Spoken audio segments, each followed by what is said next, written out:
sendo bem claro, eu não quero viver num país em que a classe média sonha em vender pudim. Eu não quero. Eu acho que um país em que as pessoas estão vendendo pudim para fora e comprando cursos aos montes para vender pudim, é um país que deu errado. E o Brasil deu errado. E aí eu não ataquei, eu nem... O zombar que eu falei, olha que engraçado, o nome da moça é Marçal. Olha, pudim, curso de... Eu falei isso. E é tão ridículo isso, porque essa crítica não afetou essa moça, que esse vídeo foi feito, é uma live do ano passado, nem chegou nela.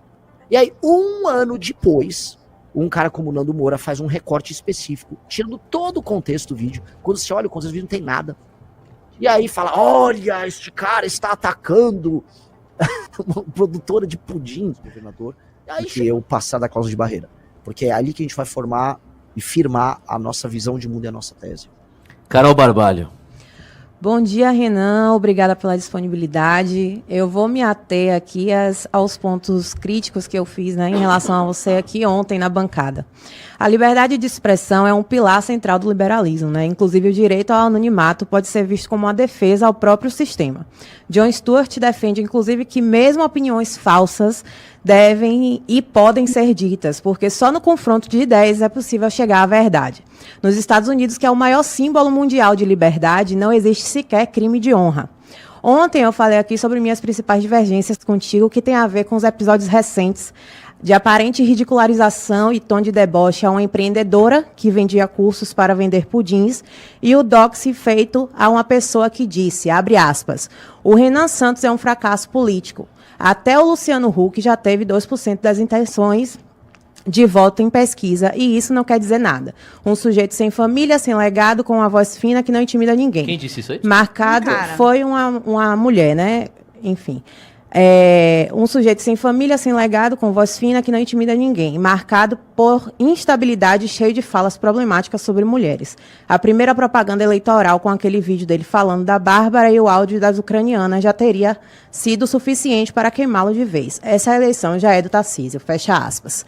A mulher dona do perfil, inclusive, fez um vídeo com a voz dela e o antigo dono que deu o perfil a essa mulher justamente para sair desse meio, homem cuja foto foi postada por ti, também se manifestou ontem. Minhas perguntas são, qual o contexto da ridicularização à mulher, mãe que começou a vender pudins na pandemia, para obter liberdade econômica, e você acha que uma crítica sem crime algum a um agente político que hoje detém um bom aparato deve ser passível à intimidação e doxing?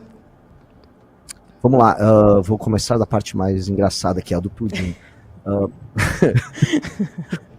É um tanto quanto bizarro a gente discutir pudim num cenário desse, mas a internet brasileira tem isso. Naturalmente, isso é uma crítica que foi feita pelo youtuber Nando Moura. E eu, basicamente, se baseia num vídeo que nós fizemos na minha live, nesse cenário aqui, durante as eleições de 2024, em que eu estava criticando o candidato Pablo Marçal. E a lógica, eu estava fazendo uma live de 2 horas, era uma live de 2 horas, falando sobre um problema do Brasil que é a perda de complexidade econômica que nós tivemos nos últimos anos, e a geração millennial, que é a minha geração, vamos dizer, sendo enganada pelos próprios sonhos, e aí com base nisso ela está caindo numa conversa de vendedores de curso tal, que tornavam, vamos dizer, faziam um uso instrumental desse sonho dela de ter uma vida melhor, entregando ela, tipo, você vai mudar seu mindset. Eu estava falando disso, e aí eu fui demonstrar que a situação de complexidade econômica no Brasil era tão triste, que se eu abrisse um site de vendas de produtos online, de cursos, do Hotmart, eu ia encontrar coisas do tipo, eu abro o site, venda pudim. E aí, naquele momento, os cursos que mais vendiam no Brasil eram cursos de venda de pudim. Então, assim, eu não quero viver num país, sendo bem claro, eu não quero viver num país em que a classe média sonha em vender pudim. Eu não quero. Eu acho que um país em que as pessoas estão vendendo pudim para fora e comprando cursos aos montes para vender pudim, é um país que deu errado. E o Brasil deu errado. E aí eu não ataquei, eu nem... O zombar que eu falei, olha que engraçado, o nome da moça é Marçal. Olha, pudim, curso de... Eu falei isso. E é tão ridículo isso, porque essa crítica não afetou essa moça, que esse vídeo foi feito, é uma live do ano passado, nem chegou nela. E aí, um ano depois, um cara como o Nando Moura faz um recorte específico, tirando todo o contexto do vídeo. Quando você olha o contexto do vídeo, não tem nada. E aí fala, olha, este cara está atacando uma produtora de pudim. E aí chegou nela, né? Porque houve um ataque. Tanto que é tão inócuo e tão ridículo o ataque, porque quando ele estava contextualizado não é um ataque, que eles tiram ali do contexto. E ficou o Nando Moura, que é um cara maluco e que vive de destruir a esperança dos outros para poder ver recurso de como ir embora do Brasil. ele fez esse ataque. Então, essa história no mínimo ridículo, né? E eu mantenho minha posição. Eu acho que um país em que as pessoas vão precisar comprar curso de pudim ou como fazer bolo de pote para vender para fora, é um país que dá errado.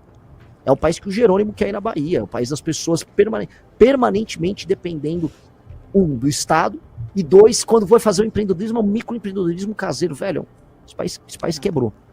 Segunda coisa, eu não fiz doxing com ninguém. Doxing é uma coisa muito séria. Quem sofreu doxing desde o começo fui eu e minha família. Minha família foi alvo de doxing. Eu vou dar o seguinte exemplo. No ano de 2020, especialmente no ano de 2019, um perfil falso chamado Let's Dex, ligado ao Felipe G. Martins. Esse perfil, ele ficou criando uma teoria de que o MBL desviava dinheiro via superchats. Essa thread foi utilizada por um promotor bolsonarista para fazer um inquérito maluco para prender membros do MBL e prender pessoas que não tinham nada a ver com o MBL. 2 pessoas foram presas ali. Ali, no ato da extração do inquérito, eles utilizaram das prerrogativas do Ministério Público para pegar todos os dados, endereço, movimentação bancária, tudo isso foi pego pelo Ministério Público. Então, logo o Ministério Público fez uma operação com a Polícia Civil em São Paulo, completamente legal no ano de 2020. Eles abriram esses dados e deixaram disponíveis para todo mundo. Outra coisa que houve contra nós naquele período foi o governo Bolsonaro botou através da BIM paralela gente atrás da gente o tempo todo, permanentemente. E o Kim Kataguiri, por exemplo, tinha o celular dele rastreado. A gente tinha as nossas movimentações rastreadas. Chegou ao ponto do Alan dos Santos saber onde eu estava circulando de carro e com quem eu estava tendo reunião. E a gente descobriu depois que o software que eles dispunham era um software que você tinha a geolocalização do celular através das antenas.